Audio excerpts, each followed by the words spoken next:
Hola amigos y amigas, aquí estamos en tu programa ¿Qué pasó entonces? Y estamos realmente emocionados porque estamos en un lugar, vamos a decirlo así, emblemático aquí en el centro histórico de Tegucigalpa.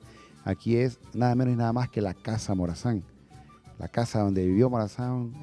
Morazán vivió gran parte de su juventud antes de irse para el resto de Centroamérica. Y agradecemos de forma muy especial al abogado Carlos Turcios, que es actualmente el secretario ejecutivo de la Casa Morazán. ¿Qué tal, abogado? Muy buenas, licenciado. Un placer a todo nuestro pueblo hondureño. Agradeciendo profundamente a Telebásica, el canal Suyapa TV Educativa, por compartir temas de interés nacional como es el arte, la cultura y la historia, y sobre todo hablar de esta figura emblemática de la historia centroamericana como es el general Francisco Morazán. Bien, y también tenemos aquí a mi lado izquierdo tengo al licenciado en Historia, al licenciado Denis Portillo, que pues trabaja actualmente con el Instituto Hondureño de Antropología e Historia, en la unidad de Historia, que también contribuye mucho con nuestro programa. ¿Qué tal, Denis? Muy bien, gracias. Un placer nuevamente la invitación para que hablemos precisamente, pues como decía el abogado Turcios, de un personaje emblemático en un lugar emblemático aquí en lo que es el centro histórico de Tegucigalpa, la Casa Morazán. Claro, yo incluso como historiador pues estoy emocionado, pues estoy aquí en la casa de Morazán, Francisco Morazán Quesada, José Francisco Morazán Quesada. Estoy también aquí con el secretario ejecutivo de la Casa Morazán, el abogado Turcios, y también pues con mi amigo y colega, el licenciado Denis Portillo, que es una de las personas que contribuyó para hacer pues el libreto, el guión para esta Casa Morazán. Bueno, vamos a hablar hoy día acerca de la batalla de Francisco Morazán. Pues de Morazán hay muchas cosas que decir, Denis, abogado, pero que, mencionar un poco el objetivo, esa gran cantidad de batallas que tuvo Morazán y que incluso mucha gente dice, no, Morazán perdió un par de batallas y que tuvo batallas en todo Centroamérica. ¿Qué nos podría ahondar en relación a ese tipo de batallas, abogado?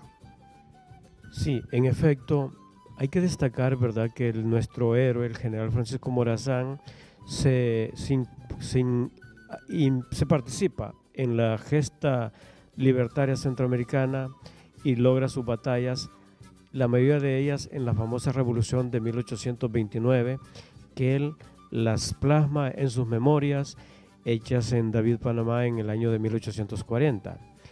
Lo más importante es que destaquemos, licenciado, que no solo fue un soldado o un combatiente, él fue un gran educador, un humanista, un gran defensor de los derechos humanos y sobre todo, como expresamos en otra ocasión, un hombre, un estadista con una visión inmensamente extraordinaria. Y eso es lo que nosotros debemos destacar de nuestro héroe. No solo el Morazán guerrero, sino el educador, el humanista y el estadista visionario. En ese orden, licenciado, libró muchas batallas y todas son importantes. Destacan unas, entre otras, porque tienen mucho que ver con la identidad nacional y en eso vamos a ahondar en su momento. Bien, y eso lo acaba de comentar el abogado Turcio. Es importante que pues, realmente lo que menos fue una persona guerrillista, ¿no? O sea, realmente fue un político, estratega, etcétera. Dentro de todo este pues, grupo de batallas que se da en la época de Morazán, pues cabe destacar, Denis, que Morazán pues, no fue un militar académico. Él realmente fue una persona que aprendió ciertas estrategias, ¿no?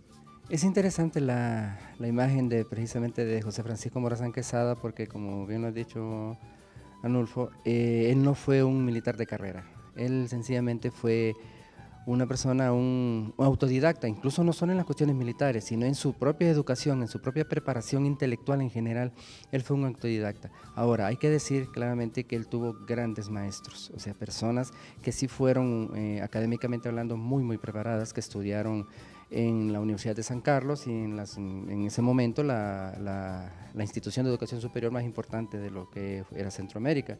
Un ejemplo de ello fue precisamente el padre José Antonio Márquez, que lo preparó, pero también otro, y tal vez el que más lo encaminó hacia ese pensamiento que lo llevó más adelante a descollar en todo lo que fue la política, lo militar y lo académico en Centroamérica, y familiar político de Francisco Morazán, que fue don Dionisio de Herrera. O sea, el hombre quizás más preparado de Honduras en ese momento.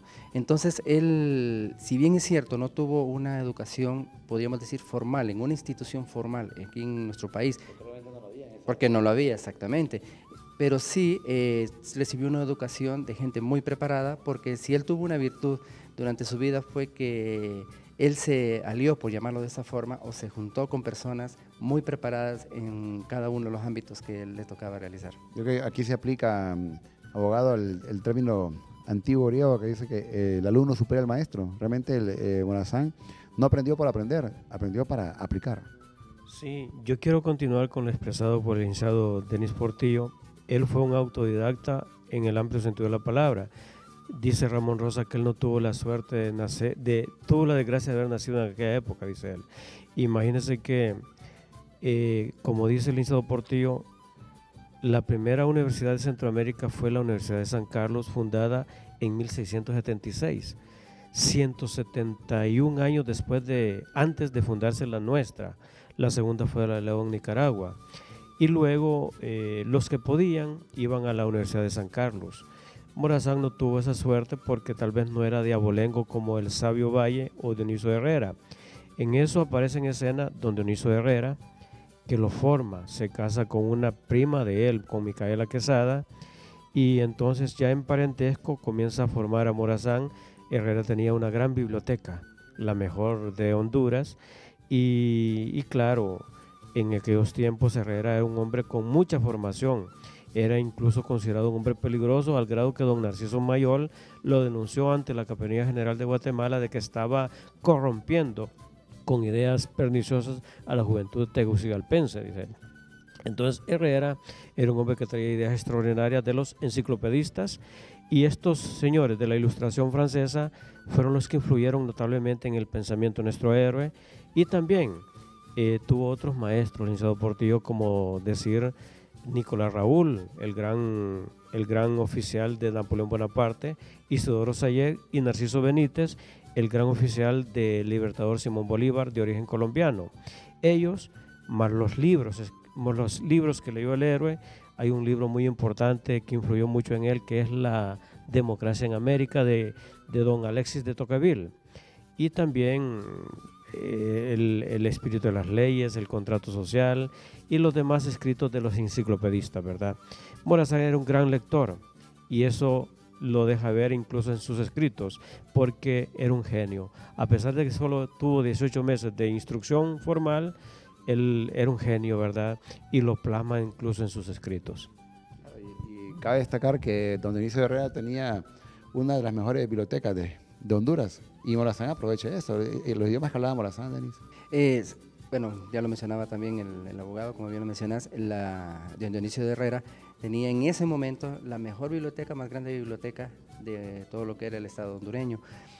Morazán se sabe que llegó a hablar francés y llegó a hablar inglés. O sea que él aprendió esos idiomas, claro, con la supervisión, podríamos decir, del mismo Dionisio de Herrera, que él hablaba también esos idiomas. Para la época, estamos hablando de la primera mitad del siglo XIX, el idioma franco era el francés, lo que en la actualidad es el inglés para nosotros, ¿verdad? Entonces todo aquel que se jactara de tener una preparación académica y hasta científica debía hablar el idioma francés, porque la mayoría de los escritos importantes científicos de la época estaban escritos en francés. Entonces, Morazán, pues eso demuestra, y retomando nuevamente las palabras del abogado Turcios, la capacidad que él tenía, la capacidad intelectual que pudo haber desarrollado, a pesar de, como decía, de 18 meses de una educación formal. O sea que gran parte de su vida él fue un autodidacta. Y como autodidacta, pues también, podemos decirlo, tuvo algunos errores, pero que son minimizados por los logros que él logró tener en su momento, ya sea logros de estadista como logros de militar. Bien, se dice incluso, abogado Turcios, de que Morazán en todas sus batallas, todas las ganó realmente. Él tuvo unas 25 batallas, pero entre todas tuvo algunos reveses. Hay que ser honesto, ¿verdad? Es un hombre que salió casi victorioso en todas ellas, por eso el famoso don Álvaro Contreras lo considera el señor de la victoria. Algunas batallas las ganó con muchas dificultades. Hay una de ellas que pesa mucho, que es la famosa retirada de Guatemala, precisamente en 1829. Y hay otra batalla, la del Espíritu Santo, en donde él salió terriblemente herido de un brazo, con un brazo quebrado. Cabañas fue herido terriblemente en una costilla, y en esa batalla murió su gran amigo y genial asesor, el colombiano, ex oficial de Bolívar, Narciso Benítez. En realidad, él ganó muchas batallas, y todas las batallas son importantes, comenzando por la gran gesta, la batalla de la Trinidad, después la de Hualcho, la de las Charcas, la de Mixco, la de San Antonio, la de San Pedro Perulapán, y así otras, la de San Salvador, las dos de Guatemala, la de las Lomas de Jiboa, las de una que está acá en Amatique, y también la famosa batalla del Espíritu Santo, que ya hemos hablado, en donde él no salió bien librado, pero al final él tenía como costumbre, también con mucho criterio, aprovechar las retiradas para no sacrificar a sus soldados, ¿verdad? Cabe destacar que Morazán en muchas de estas batallas lograba un poco de mantener la paz primero, capitulaba y luego después, no hay otra opción.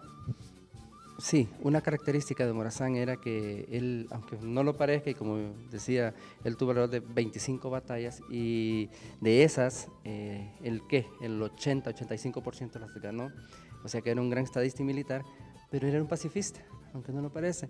Y él siempre, antes de cualquier batalla, antes de cualquier decisión de ir a un combate abierto, él siempre intentaba realizar la paz. Bueno, estas batallas son importantes, y vamos a hacer una breve pausa, y en la segunda parte vamos a hablar acerca de una de estas grandes batallas, que es la batalla de la Trinidad. Y usted no nos cambien, ya regresamos con tu programa ¿Qué pasó entonces?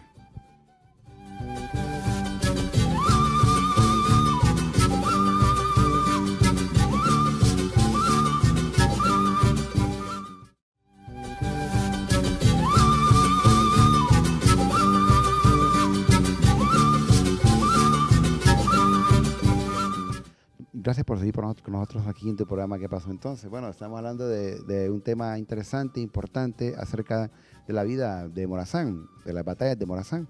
Justamente el tema es la batalla de la Trinidad, es la que sale en el billete de 5 lempiras, y de repente la gente no puede explicarla. Es lo que yo tengo en la parte trasera, ¿verdad? Eso es un cuadro de la famosa batalla de la Trinidad, que en este momento vamos a comentarla. ¿A qué se refiere esta misma batalla? Y es que, abogado Carlos Turcios, usted lo mencionaba en un momento, esta batalla de la Trinidad no fue una batalla, por así decirlo, de esas que duró 4 o 5 días, una semana. Es lo que significó la batalla en sí para Morazán. Y luego vamos a hablar con el licenciado Denis Portillo para que nos comente cómo fue realmente esa batalla, esa estrategia que Morazán utilizó, porque incluso se habla hasta de 3 versiones de la batalla. Sí, en efecto, esta batalla es importante, porque recuerde que una vez que Centroamérica se independiza de España, se adhiere al Imperio de Iturbide de México, pero se separa, logra organizar la República Federal en 1824, y los 5 estados centroamericanos nombran a sus jefes de estado. El presidente federal era Juan Manuel José Arce, que había llegado a la presidencia mediante un fraude que le había hecho al sabio centroamericano Valle. El que ganó la presidencia legítimamente fue Valle. Ahí comenzaron los males, dice el general Morazán en sus memorias. Luego, Herrera, primo del sabio Valle, no tenía buenas relaciones con Arce, y Arce, queriendo perpetuarse en el poder, comienza a generarle golpes bajos a Dionisio de Herrera. Entonces, ahí aparece Morazán en la escena. Morazán es el secretario general de don Dionisio de Herrera. Herrera se va preso a Guatemala vía cordillera. Morazán prácticamente se había retirado a su vida privada, pero lo apresan, lo meten preso, escapa de la cárcel después de 23 días y se va, para recuperar la legitimidad del Estado de Honduras, se va a buscar tropas a El Salvador y a Nicaragua. En Nicaragua lo apoya don Cleto Ordóñez. Regresa con 135 combatientes, llega a Choluteca y de Choluteca comienza a llegar a la Muramulca, la famosa cuesta de la Muramulca. Llega después a Sabana Grande un 10 de noviembre de 1827. Ya Morazán tenía a sus amigos Remigio Díaz y a otros, José María Gutiérrez, entre otros, que lo asesoraban en la batalla. Arce tenía un gran aliado en Honduras, era José Justo Milla Arriaga, que había sido el vicejefe del Estado de Honduras, traidor a su patria y a su jefe, don Dionisio Herrera. Arce le había prometido a Milla que una vez que derrocaran a Herrera, lo iba a convertir en el jefe del Estado de Honduras, y la ambición de este pues provocó traicionar a su patria y a su credo, y en ese orden llegamos al 11 de noviembre de 1827, cuando se libra la gran batalla de la Trinidad, de 10 de la mañana a 3 de la tarde, en ese hermoso sitio memorable del Cerro de la Trinidad, que creo que el licenciado va a ampliar al respecto. Bueno, es que esta historia de Centroamérica, Denis, es una historia interesante, como novelesca. Se puede hacer una buena película en relación a la misma, ¿no? De la vida de Morazán. Y como esta batalla, sabemos que el licenciado Denis pues, incluso ha aportado a niveles pues, digitales, tecnológicos, explicando cómo fue la batalla, porque la gente la mira, pero no logra entenderla. ¿Nos podría explicar, Denis, cómo fue realmente la batalla? ¿Hubo versiones realmente de la batalla? Es interesante esto de la batalla de la Trinidad, porque representa mucho dentro de lo que es la historia tanto de Centroamérica, no solo de Honduras, de Centroamérica, porque si vamos a cantidades de personas que participaron en ellos, no fue que haya grandes cantidades de soldados o de guerreros. Por un lado, Francisco Morazán se calcula que tuvo entre 300, 400 personas, que era solo su vanguardia, porque la retaguardia de las mismas tropas de ellos había quedado en Sabana Grande, donde había establecido el 10 de noviembre su cuartel general, gracias. Y el mismo José Justo Milla, que había llegado el mismo 10 de noviembre de 1827 a lo que es la aldea de la Trinidad, que es precisamente esta aldea de la que estamos hablando, y del mismo Cerro de la Trinidad y el Vallecito de la Trinidad, se encuentra al sur del departamento de Francisco Morazán, o sea, al sur de Tegucigalpa. Entonces, José Justo Milla había llegado desde el 10, también se había apostado ahí, con alrededor de algunos dicen entre 500, 800. Con estos datos lo que quiero entender es que no hay un conocimiento exacto de la cantidad de participantes de esta batalla. El mismo Francisco Morazán en sus memorias no le da una gran cantidad, no describe ampliamente cómo fue la batalla, solo dice que combatió en la Trinidad, dice la fecha, y que solo con su vanguardia pues combatió y venció, ¿verdad? Entonces, a través de otras fuentes, que sería muy largo mencionar en este momento, se sabe que, bueno, se han hablado de varias explicaciones, algunas un poco fantasiosas, otras ya más cercanas a la verdad. Solo mencionaré tal vez tres descripciones que hacen de cómo fue la batalla de la Trinidad ese 11 de noviembre de 1827. Una de ellas dice que pues, el general Francisco Morazán, cuando estaba en el Cerro de la Trinidad, él vio las tropas de José Justo Milla y vio que los superaban en número. Entonces él le pidió a sus soldados, a sus guerreros, que se pusieran en fila india y comenzaran a desfilar alrededor del cerro, y uno tras otro. Entonces esto pues al verlo José Justo Milla creyó que tenía miles de soldados y que él se rindió y salió huyendo. La verdad que eso no tiene ningún basamento histórico, sencillamente es parte de una tradición que por ahí se ha enseñado desafortunadamente en algunas escuelas o algunos maestros. A mí en lo personal me ha tocado escucharlo, pero no tiene ninguna base histórica. Otra teoría que también tuve la oportunidad de escuchar o leer por ahí es que dicen que el general Francisco Morazán apostó a todos sus soldados sobre el Cerro de la Trinidad y que esperó a que José Justo Milla con todas sus tropas los atacara. Si bien es cierto, desde el punto de vista militar y estratégico, el Cerro de la Trinidad pues, es un bastión muy defendible, pero por el hecho mismo de la cantidad de números que tenían soldados José Justo Milla, tampoco es muy creíble porque no es lógico que Morazán haya apostado todo a un movimiento. Y él sabemos que tenía una visión estratégica muy amplia. Y hay una tercera teoría, una tercera visión que nos dice que el general Morazán llegó desde el 10 de noviembre al Cerrito de la Trinidad por la noche, entre la noche del 10 de noviembre y la madrugada del 11 de noviembre al Cerrito de la Trinidad. O sea que él tuvo que marchar de noche desde Sabana Grande al Cerro de la Trinidad, lo cual tiene lógica. ¿Por qué? Porque recordemos que la familia Morazán era una familia de comerciantes y que ellos tenían rutas comerciales y conocían el camino. Parte de esas rutas comerciales era precisamente El Salvador y Nicaragua, o sea, la carretera del sur de Honduras. Conoce, que es la más antigua del país precisamente. Entonces eso indica que él conocía el camino, o sea que él podía marchar de noche. Y llega al Cerro de la Trinidad, digamos que llega en la madrugada, porque en sus memorias en algún momento menciona que llega cerca del amanecer, y si tomamos que es noviembre, el cerca del amanecer vendría a ser 5:30, 6 de la mañana, y se aposta, pero él no toma todas sus tropas, todas en el Cerro de la Trinidad, sino que una parte de su vanguardia, que la deja, si no me equivoco, bajo el mando del coronel Pacheco. De ahí, o parte de sus tropas las destina al flanco izquierdo, o sea, no sube el cerro, sino que en una de las laderas del cerro, el lado izquierdo, que era, si no me equivoco, el coronel Benítez.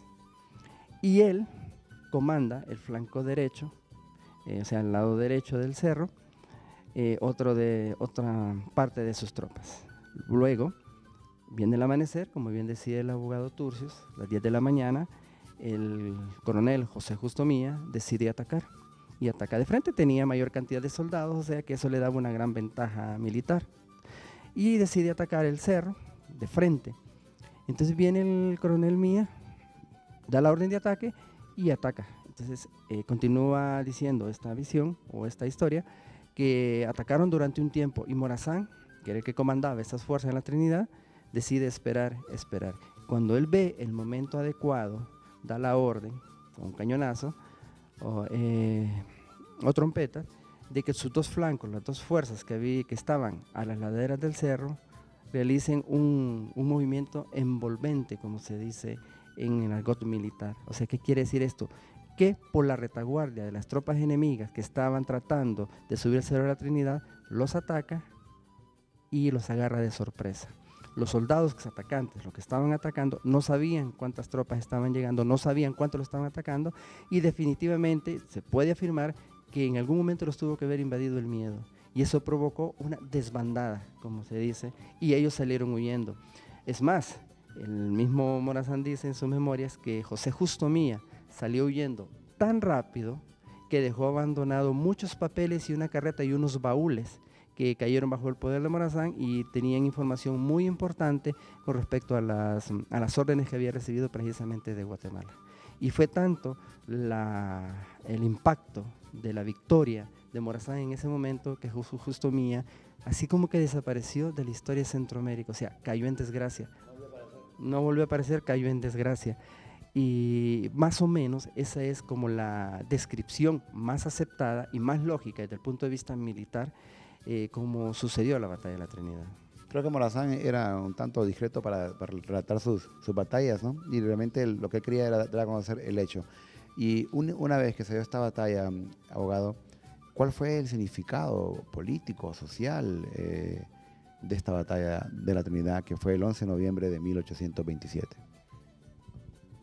La batalla de la Trinidad significó mucho para el estado de Honduras. Recordemos que Arce, a través de Milla, había usurpado el poder en Honduras. Eso motivó a nuestro héroe, el general Morazán, a tomar las armas, y para recuperar la libertad de don Dionisio Herrera, que era el legítimo presidente, el legítimo jefe de Estado de los hondureños, que ya estaba preso en Guatemala, tuvo que enfrentar a la hueste de Arce y de Milla. Él dice en sus memorias que ese 11 de noviembre los hondureños le dieron una gran lección de valentía, de honor a las huestes de Arce y de Milla, y que estos mordieron el polvo en el Cerro de la Trinidad, devolviéndole el honor a los hondureños. Y entonces ese mismo día Morazán marchó a Tegucigalpa, se torna como primera vez jefe de Estado de Honduras, después de Herrera, y posteriormente la historia lo corona de laureles. Morazán es 3 veces jefe de Estado de Honduras, después asume la presidencia de la República Federal de Centroamérica, nuevamente la asume en 1834 y luego es 3 veces también presidente de El Salvador y por último presidente de Costa Rica. Él fue 8 años presidente consecutivo de Centroamérica, ¿no? Bueno, estas historias de Morazán son interesantes, realmente nos sorprende la vida de Morazán.